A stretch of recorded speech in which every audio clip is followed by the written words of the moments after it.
Jemaat yang terkasih dalam Tuhan Yesus Kristus, selamat pagi dan salam. Salam sehat. Marilah kita selalu memperhatikan protokol kesehatan dalam menjalani tatanan kehidupan baru ini. Puji syukur kepada Tuhan, karena kita masih diberi kesempatan untuk bersama-sama beribadah walaupun dalam bentuk ibadah keluarga di rumah kita masing-masing melalui virtual. Minggu ini kita diajak untuk mengimani dalam hidup kita sebagai umat milik Allah, bahwa Kristus adalah Raja yang adil dan peduli pada kehidupan manusia dan pada seluruh ciptaannya.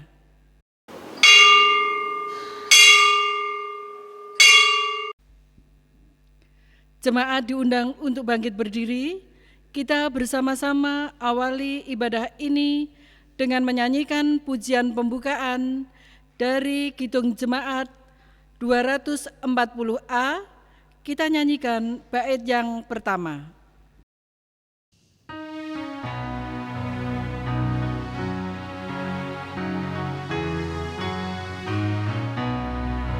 Datanglah ya sumber rahmat, selaraskan hatiku, menyanyikan kasih selamat yang tak kunjung berhenti.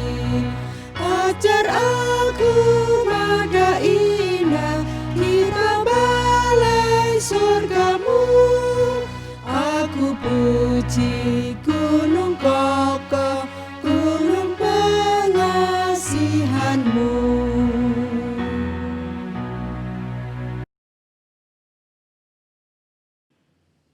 Saudara-saudara yang terkasih di dalam Tuhan Yesus Kristus, mari ibadah kita di pagi hari ini bersama-sama kita kuduskan dalam pengakuan bahwa pertolongan kita adalah di dalam nama Tuhan yang menjadikan langit dan bumi.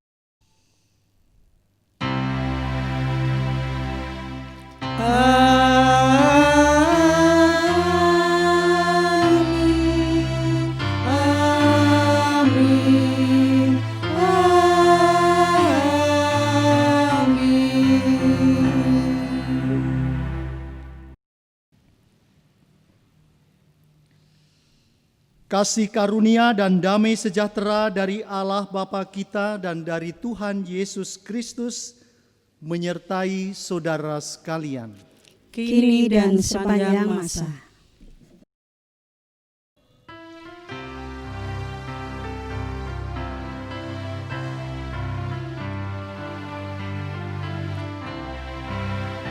Berkumandang suara dari seberang, kirimlah cahayamu.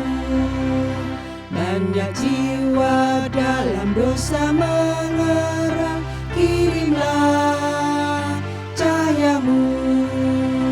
Kirimlah pelita Injili menyentak yang gelap.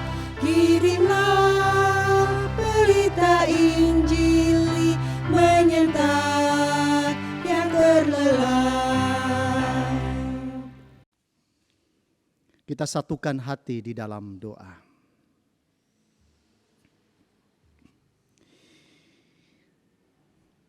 Allah Bapa, sumber pengampunan, sumber cinta kasih dan sumber pengharapan, di pagi hari yang penuh dengan syukur ini, kami datang kepadamu dengan membawa setiap kehidupan kami.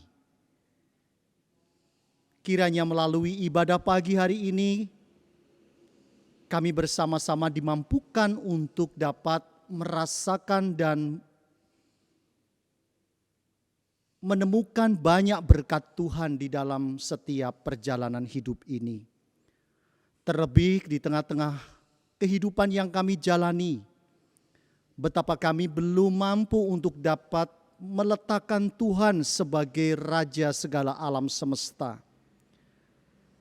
Kami belum mampu untuk meletakkan Tuhan sebagai pribadi yang terus menguasai kehidupan kami. Kami jatuh di dalam penguasaan diri, karena diri kami yang terus dibelenggu oleh dosa itu. Ampunilah segala dosa kesalahan kami ketika kami terus hanyut di dalam kubangan dan lumuran dosa. Karena hanya di dalam Kristus Yesus, Allah yang berkenan untuk hadir mengampuni setiap dosa pelanggaran kami melalui kasih dan penyertaan Tuhan. Ampunilah dosa pribadi kami, dosa keluarga kami, dosa anak-anak, orang tua, bahkan sikap kami yang terus melukai orang-orang yang kami jumpai. Melalui ibadah ini kami dimampukan untuk layak di hadapan Tuhan. Ampunilah kami dan kami serahkan hidup kami kepadamu. Amin.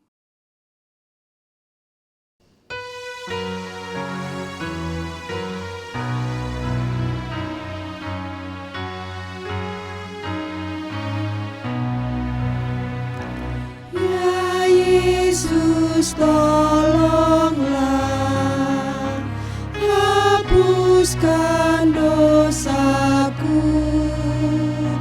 dan dari nafsu dunia lepaskan hamba-Mu.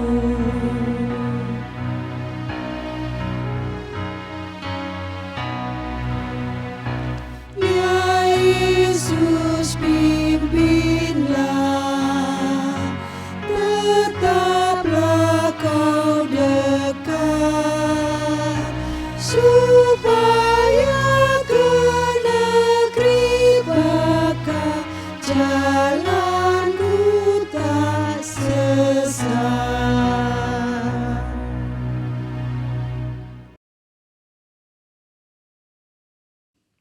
Jemaat dipanggil berdiri. Terimalah berita anugerah dari Tuhan yang akan kita dengarkan dari Yehezkiel 34. Ayatnya yang ke-11 dan ayat yang ke-12, beginilah firman Tuhan.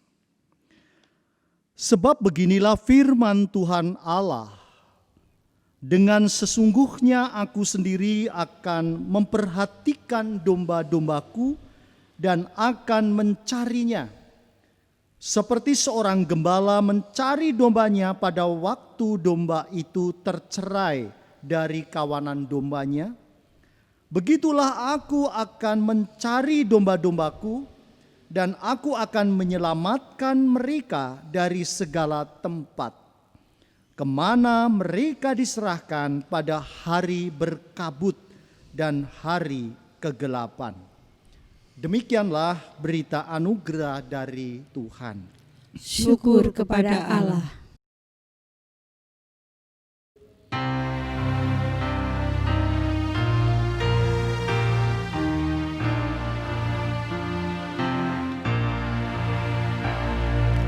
Kasih paling agung dari Tuhanku, kini ku sadari di dalam hatiku, Yesus Maha Kasih dan Maha Kudus.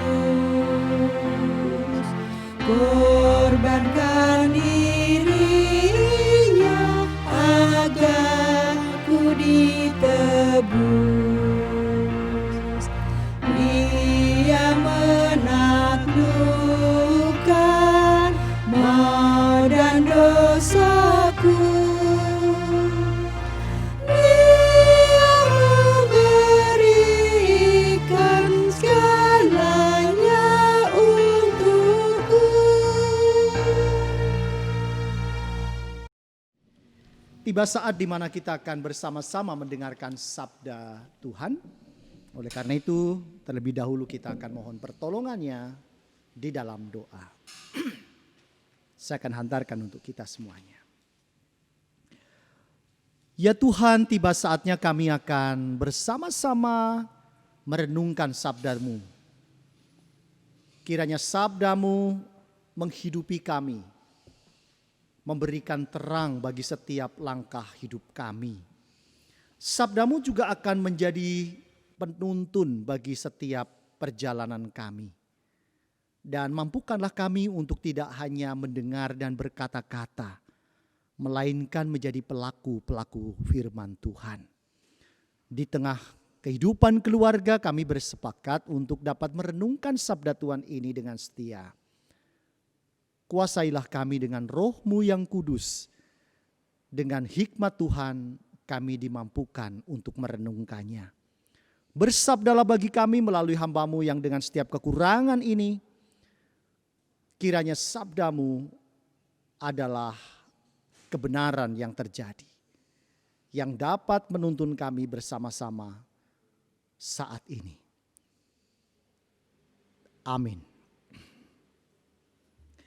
Saudara-saudara yang terkasih di dalam Tuhan Yesus Kristus, firman Tuhan di Minggu Kristus Raja Semesta Alam akan kita dengarkan dari Injil Matius 25 ayat yang ke-31 sampai dengan 46. Matius 25 ayat yang ke-31 sampai 46, beginilah firman Tuhan, saudara. Di sana diberikan judul tentang penghakiman terakhir. Apabila Anak Manusia datang dalam kemuliaannya dan semua malaikat bersama-sama dengan Dia, maka Ia akan bersemayam di atas tahta kemuliaannya. Lalu semua bangsa akan dikumpulkan di hadapannya, dan Ia akan memisahkan mereka seorang daripada seorang, sama seperti gembala memisahkan domba dari kambing. Dan Ia akan menempatkan domba-domba di sebelah kanannya dan kambing-kambing di sebelah kirinya. Dan raja itu akan berkata kepada mereka yang di sebelah kanannya, "Mari, hai kamu yang diberkati oleh Bapa-Ku, terimalah kerajaan yang telah disediakan bagimu sejak dunia dijadikan. Sebab ketika aku lapar, kamu memberi aku makan. Ketika aku haus, kamu memberi aku minum. Ketika aku seorang asing, kamu memberi aku tumpangan. Ketika aku telanjang, kamu memberi aku pakaian. Ketika aku sakit, kamu melawat aku. Ketika aku di dalam penjara, kamu mengunjungi aku." Maka orang-orang benar itu akan menjawab dia katanya, "Tuhan, bila manakah kami melihat engkau lapar dan kami memberi engkau makan, atau haus dan kami memberi engkau minum? Bila manakah kami melihat engkau sebagai orang asing dan kami memberi engkau tumpangan, atau telanjang dan kami memberi engkau pakaian? Bila manakah kami melihat engkau sakit atau dalam penjara dan kami mengunjungi engkau?" Dan raja itu akan menjawab mereka, "Aku berkata kepadamu, sesungguhnya segala sesuatu yang kamu lakukan untuk salah seorang dari saudaraku yang paling hina ini, kamu telah melakukannya untuk aku."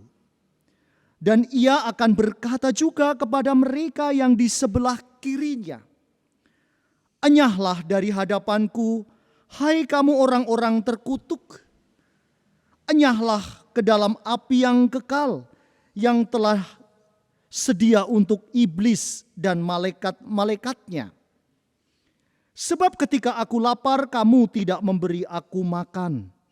Ketika aku haus, kamu tidak memberi aku minum. Ketika aku seorang asing, kamu tidak memberi aku tumpangan. Ketika aku telanjang, kamu tidak memberi aku pakaian. Ketika aku sakit dan dalam penjara, kamu tidak melawat aku.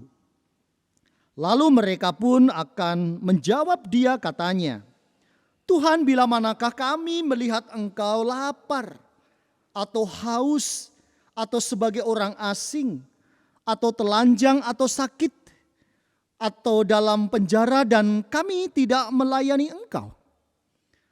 Maka ia akan menjawab mereka, aku berkata kepadamu, sesungguhnya segala sesuatu yang tidak kamu lakukan untuk salah seorang dari yang paling hina ini, kamu tidak melakukannya juga untuk aku. Dan mereka ini akan masuk ke tempat siksaan yang kekal, tetapi orang benar ke dalam hidup yang kekal. Sampai sejauh itu pembacaan kita pagi hari ini. Yang berbahagia ialah mereka yang mendengarkan sabda Tuhan dan melakukannya dengan setia. Haleluya. Haleluya, haleluya, haleluya.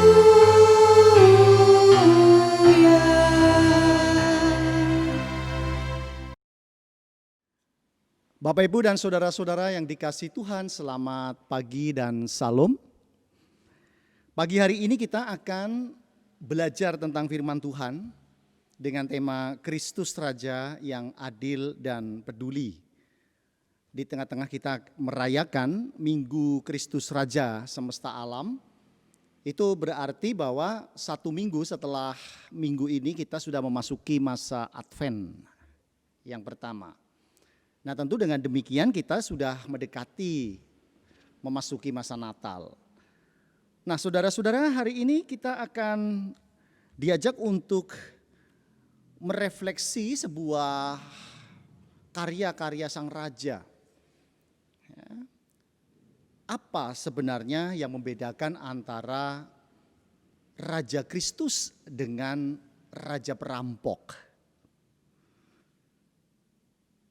Saya kalau kemudian diberhadapkan dengan pertanyaan ini, menjadi ingat dengan sebuah ilustrasi di mana ada seorang perampok atau raja perampok yang memang dia punya keluarga, istrinya sedang hamil tua dan pada akhirnya istrinya ini melahirkan, saudara. Dan ketika ia dalam proses melahirkan, ia meminta si suaminya ini yang berprofesi sebagai perampok itu untuk menunggui istrinya sampai dengan melahirkan. Dan ketika waktu melahirkan itu sudah tiba dan sampai kemudian si istrinya ini melahirkan pada kondisi yang turas. Turas itu metu waras. Dan tentunya menjadi sebuah kebahagiaan bagi kedua pasangan ini sampai pada akhirnya si ibu ini dinyatakan boleh pulang ya dari rumah sakit itu. Dan apa yang terjadi ketika mereka pulang? Rupa-rupanya si suami ini itu membawa seorang anak yang ternyata bukan anaknya. Karena anak yang ia miliki itu berjenis kelamin laki-laki. Tetapi yang dibawa dari rumah sakit itu malah anak berjenis kelamin perempuan. Dan sontak tentunya si istri itu menjadi marah. Loh Pak, itu kan anak kita laki-laki.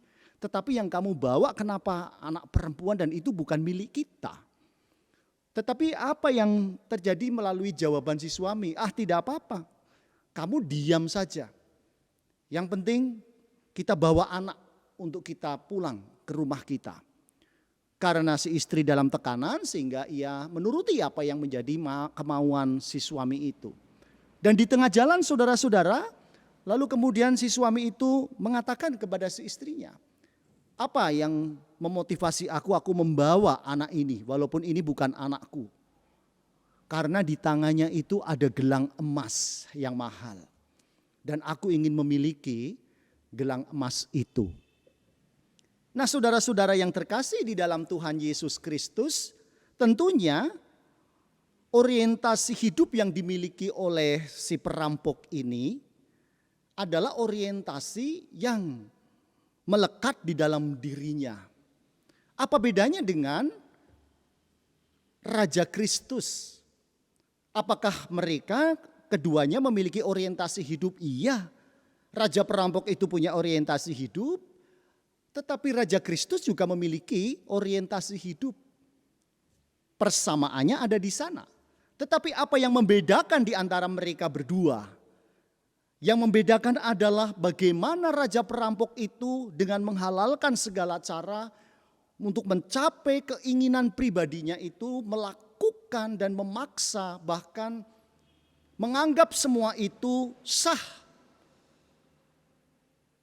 halal di hadapan dirinya untuk menguasai apapun menurut kepuasan dirinya. Nah, ini yang dilakukan dengan orientasi hidup yang dimiliki oleh si Raja perampok. Tetapi berbeda dengan orientasi hidup yang dimiliki oleh Raja Kristus. Bagaimana sang Raja Kristus ini, saudara-saudara, ia tidak berorientasi kepada dirinya, melainkan orientasi yang dimiliki oleh Raja Kristus ini adalah sebanyak mungkin orang dapat mengalami, bahkan menikmati keselamatan. Bahkan ia rela berkorban, bukan untuk kepentingan dirinya sendiri, melainkan bagaimana pengorbanan yang ia lakukan itu demi untuk keselamatan bagi banyak orang. Di mana ia sadar betul bahwa tindakannya itu baik, tindakannya itu berkenan bukan untuk dirinya, melainkan berkenan bagi kehendak Allah Bapa di surga. Bahkan saudara-saudara, ia rela mati, ia rela menderita, ia rela dicemooh, ia rela diolok-olok hingga mati di kayu salib. Orientasi sesama raja tetapi berbeda pemanfaatannya. Nah, saudara-saudara yang terkasih, tentunya orientasi yang dilakukan oleh Raja perampok ini dilandasi karena kepuasan dirinya. Tetapi apa yang dilakukan oleh sang Raja Kristus ini dilandasi karena cinta kasih atau belas kasih yang dimilikinya, karena kepeduliannya terhadap orang-orang yang dikasihinya.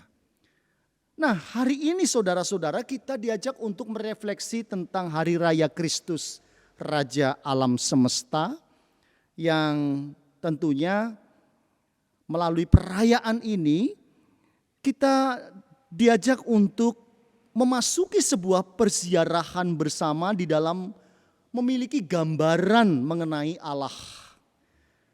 Bagaimana Allah itu diimani sebagai sang raja yang menjadi nyata dalam diri Yesus Kristus, Raja alam semesta. Nah, siapakah Allah itu? Nah, gambaran Allah itu kita temukan di mana dalam bacaan kita itu sebagai Allah yang menjumpai umatnya lewat tindakan-tindakan yang ia lakukan untuk menghayati bersama-sama tentang penderitaan manusia. Bagaimana manusia menderita karena lapar, bagaimana manusia bisa sakit, ia dipenjara, tidak punya pakaian, gelandangan, orang asing dan sebagainya. Dan itu dilakukan oleh Allah Bapa sendiri di dalam Kristus Yesus. Nah, melalui bacaan kita Matius 25 ayat 31 sampai 46 ini berbicara tentang hari penghakiman Allah itu. Bagaimana Matius melalui perumpamaan pemisahan domba dan kambing. Ini memberikan gambaran jika pada hari penghakiman semua orang akan dikumpulkan, saudara. dan kemudian dipisahkan dalam dua kelompok. Kelompok yang pertama adalah domba yang ditempatkan di sebelah kanan. Disebut sebagai yang diberkati Bapakku. Mereka dianugerahi kerajaan. Kelompok yang mengikuti kehendak Tuhan. Dikuasai oleh cinta kasih Tuhan. Apa yang membuat mereka dianugerahi kerajaan? Karena belas kasih mereka yang tercermin dari belas kasih Allah. Di dalam ayat 35 sampai 36 saudara di sana dikatakan, sebab ketika aku lapar, kamu memberi aku makan. Ketika aku haus, kamu memberi aku minum. Ketika aku seorang asing, kamu memberi aku tumpangan. Ketika aku telanjang, kamu memberi aku pakaian. Ketika aku sakit, kamu melawat aku. Ketika aku di dalam penjara, kamu mengunjungi aku.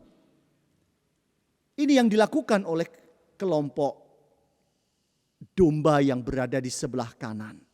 Tetapi kelompok yang kedua saudara-saudara, yang disebut sebagai kambing ini sebagai kelompok yang ditempatkan di sebelah kiri, yang disebut sebagai orang-orang yang terkutuk.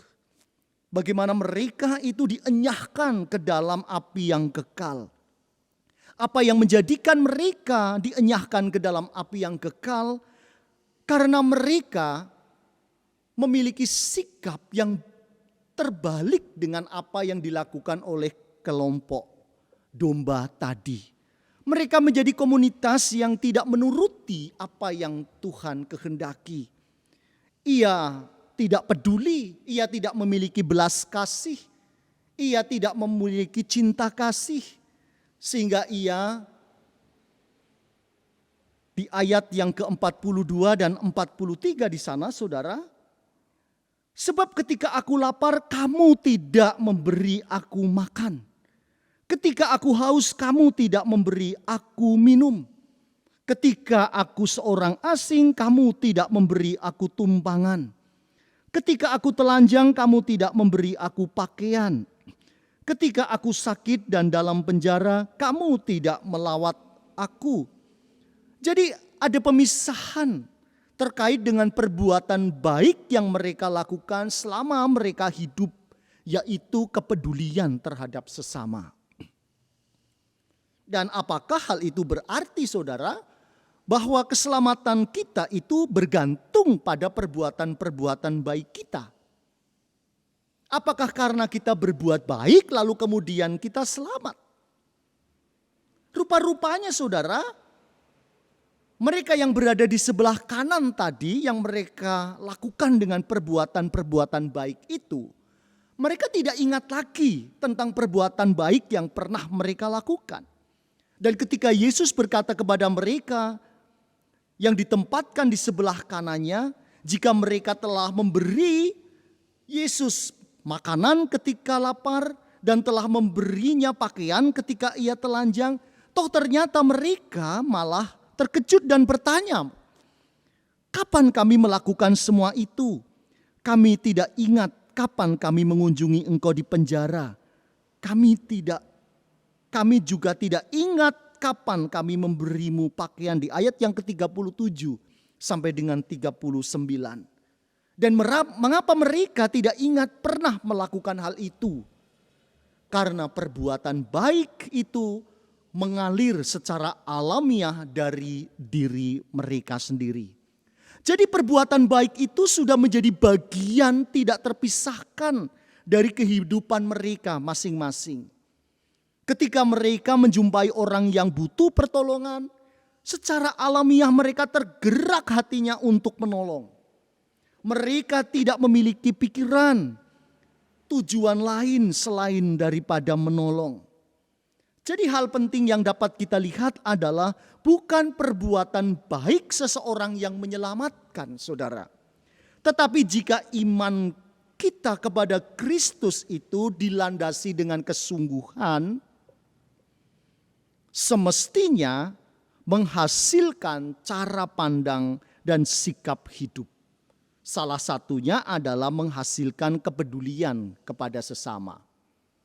Jadi keyakinan kita atau iman kita kepada Kristus itu dapat mentransformasi kehidupan kita.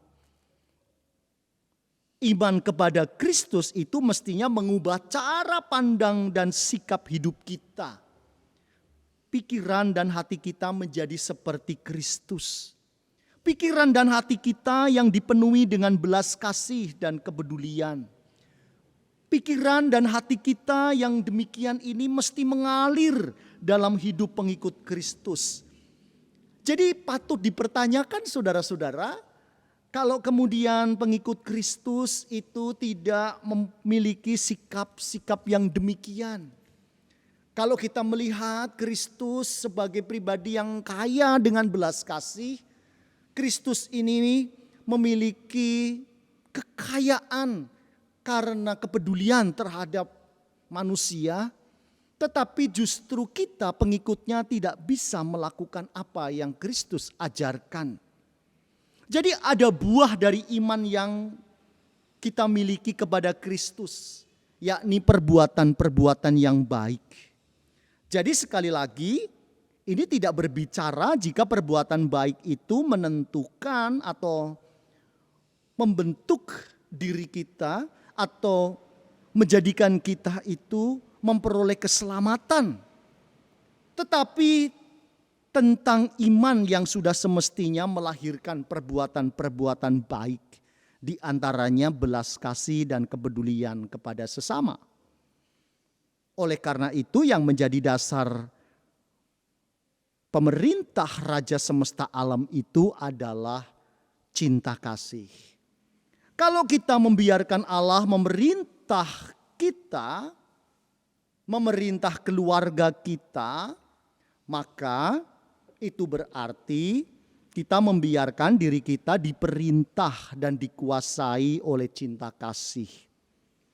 Kita membiarkan keluarga kita diperintah dan dikuasai oleh belas kasih. Saya membayangkan kalau kemudian diri kita tidak dikuasai oleh cinta kasih Allah, keluarga kita tidak dikuasai oleh cinta kasih Allah, yang terjadi betapa kita sering menghadapi perseteruan di dalam keluarga. Betapa kita berambisi untuk diri kita melakukan kepuasan dan pemuasan diri dengan menyakiti dan membungkam bahkan merendahkan harkat hidup orang lain. Jadi kalau cinta kasih, belas kasih, kepedulian yang menguasai kita, maka saudara-saudara tentu kekerasan di lingkungan sekitar kita itu berkurang. Konflik di masyarakat perlahan-lahan juga akan hilang. Hubungan di dalam anggota keluarga menjadi semakin penuh kasih mesra.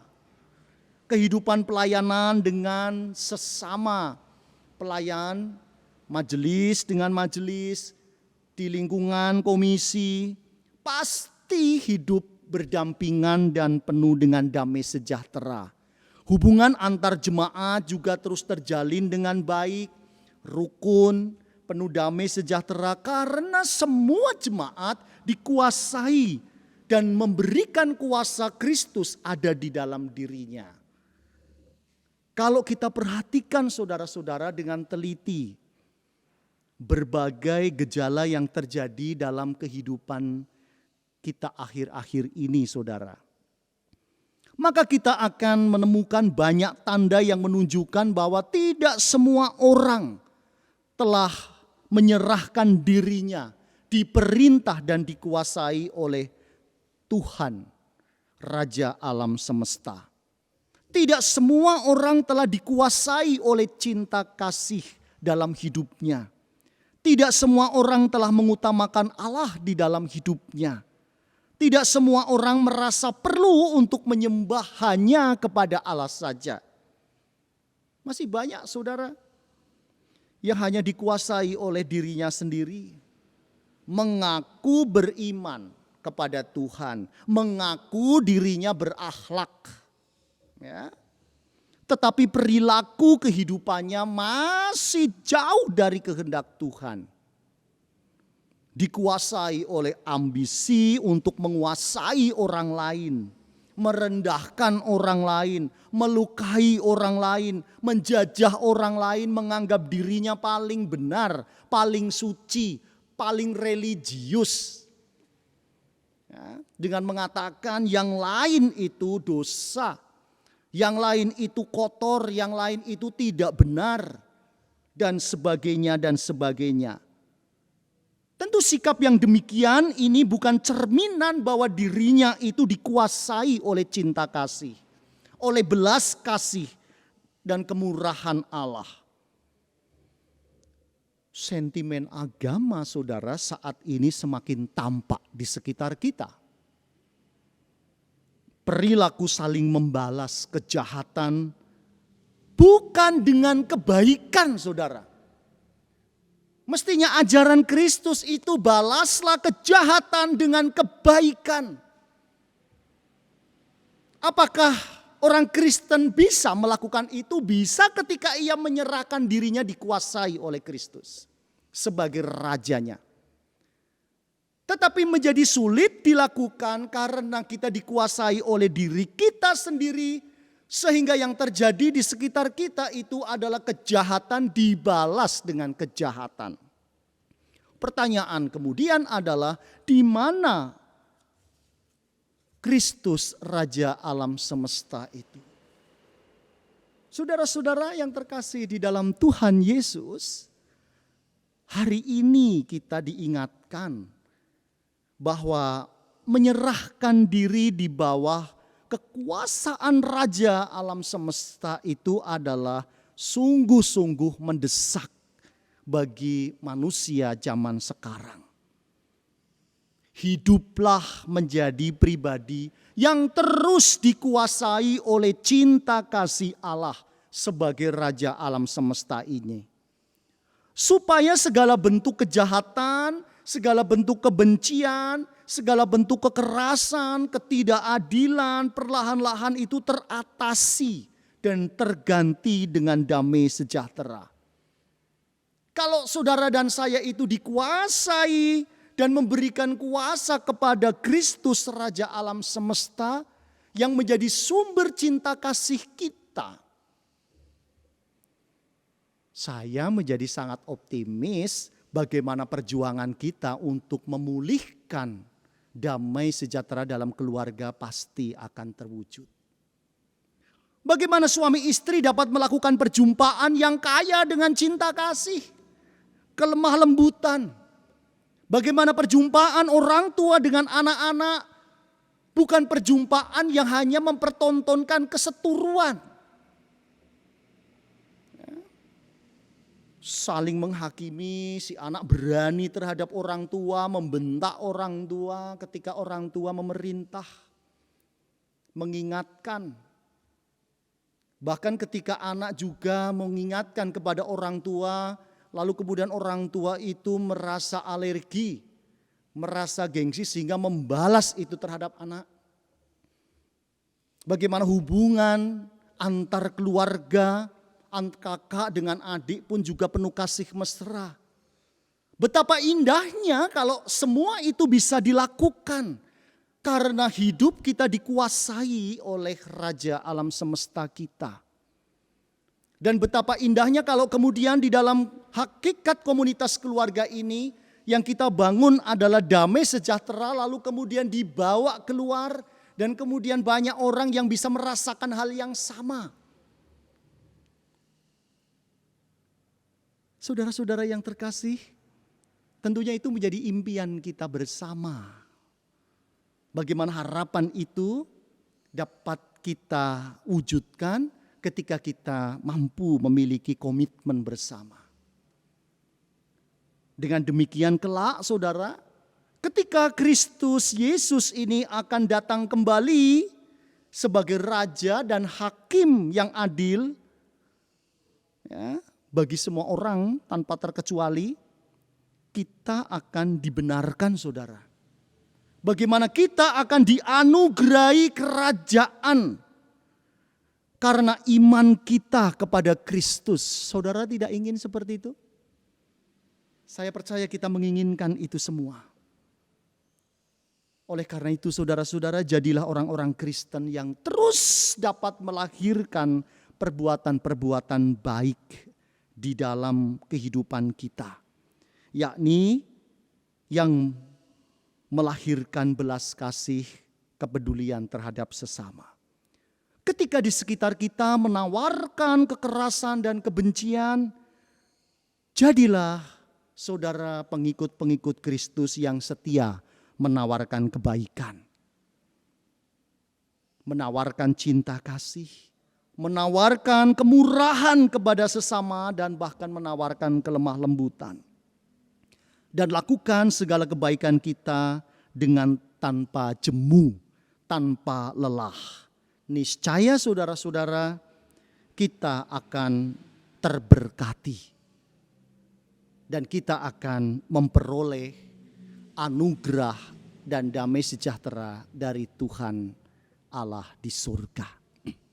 Selamat menghayati hidup dan berjuanglah untuk terus memohon Kristus Raja Alam Semesta menguasai pikiran, hati, dan tindakan kita. Sehingga kebaikan berlimpah-limpah di tengah kehidupan sesama kita. Tuhan memberkati dan salam sehat selalu. Amin.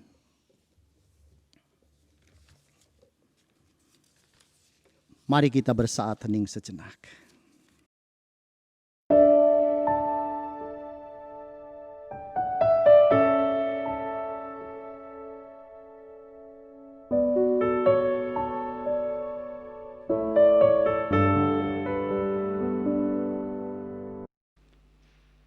Jemaat dipanggil untuk bangkit berdiri.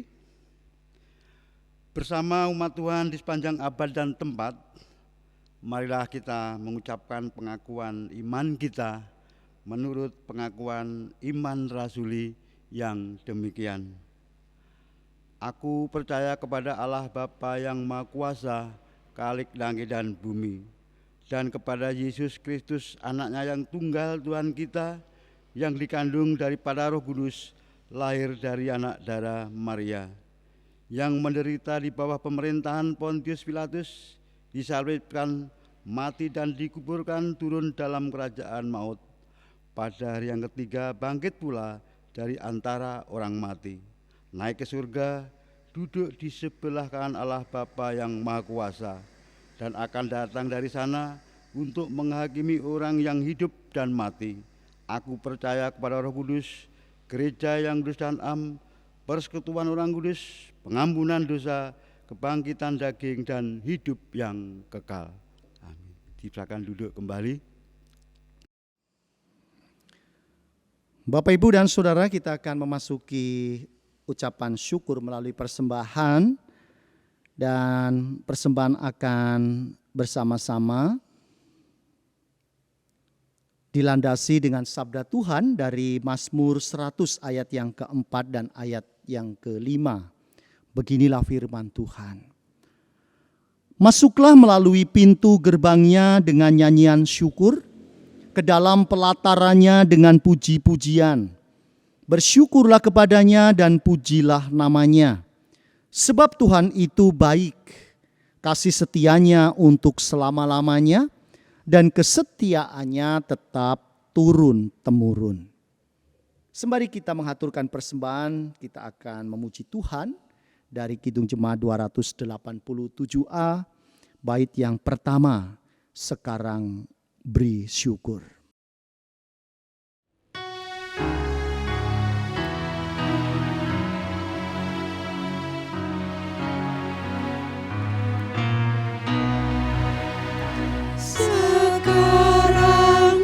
Syukur, hai hati, mulut, tangan, sempurna dan besar, segala karya Tuhan.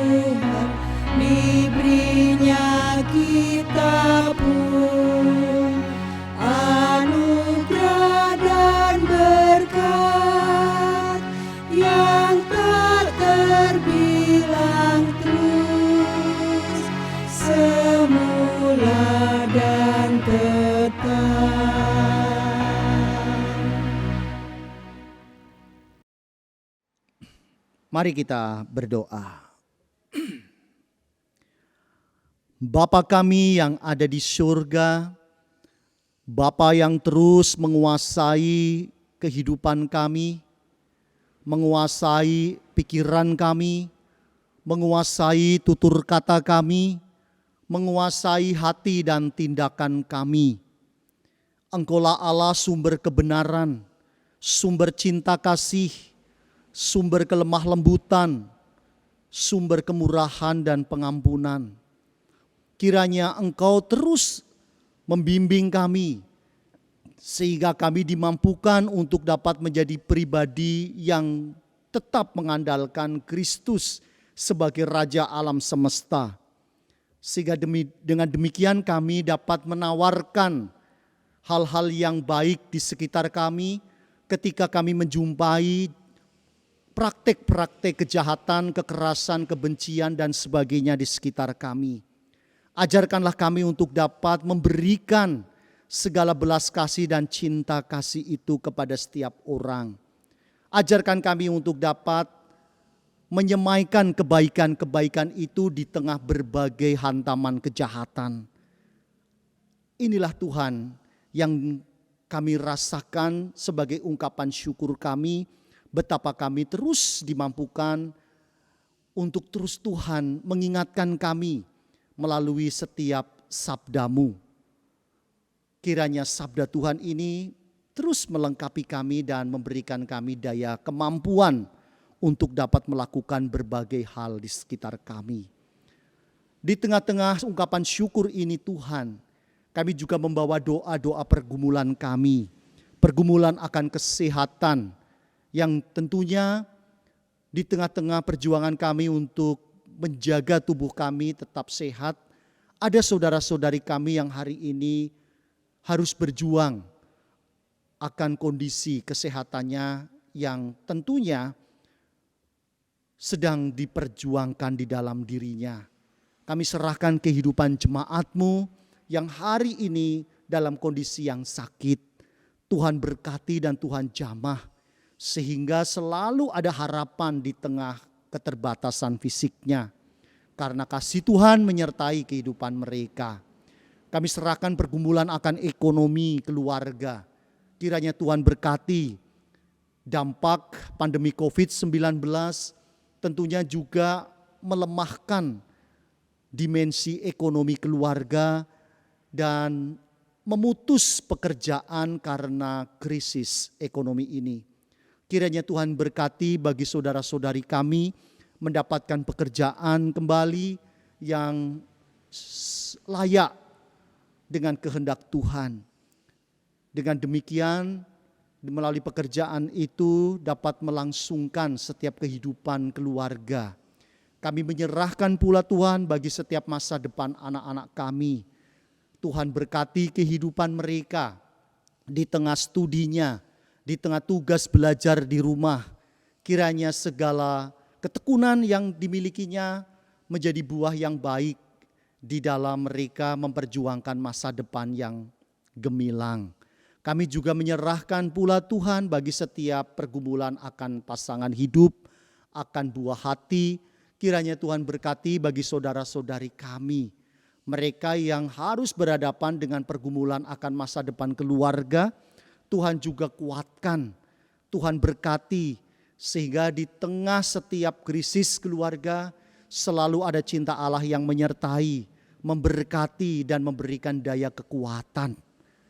Tuhan, kami juga menyerahkan bagi setiap bangsa dan negara kami di tengah pergumulan-pergumulan sosial, politik, pergumulan relasi antar umat beragama, pergumulan akan ekonomi.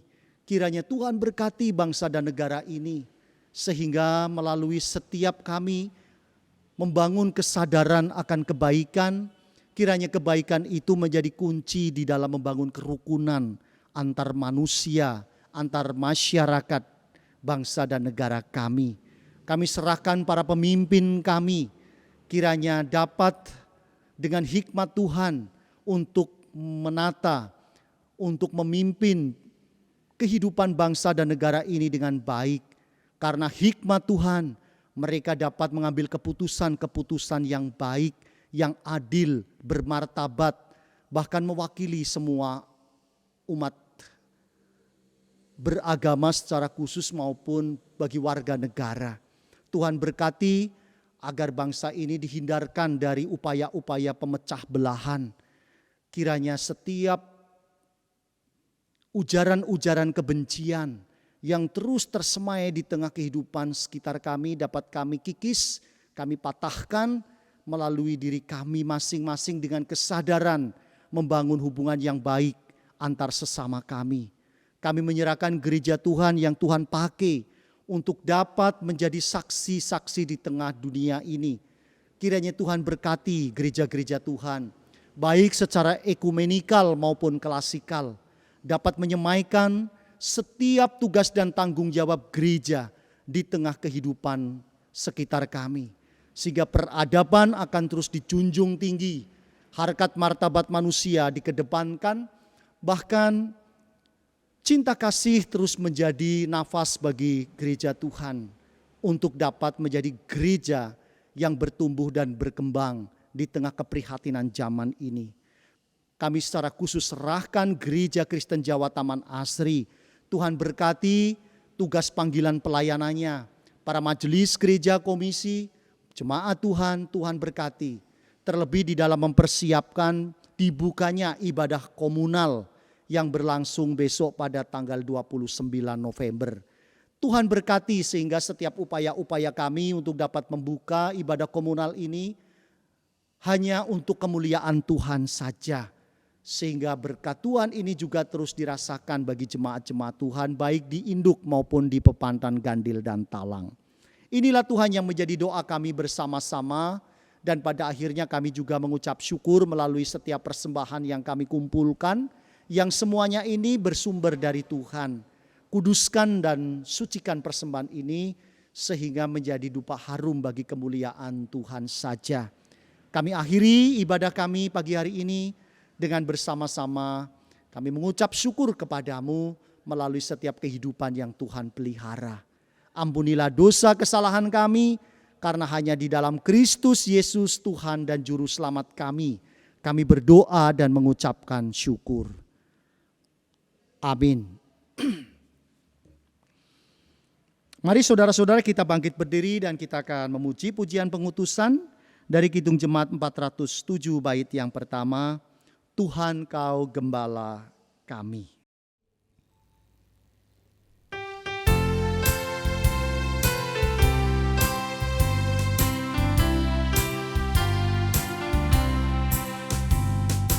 Tuhan Kau Gembala kami, tuntun kami domba-Mu.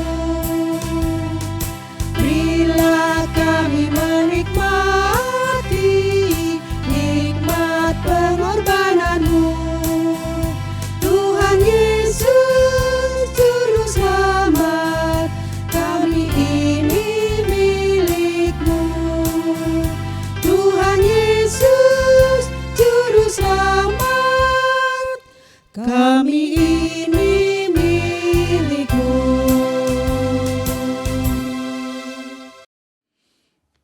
Mari kita bersama-sama menerima berkat Tuhan untuk mengakhiri ibadah ini.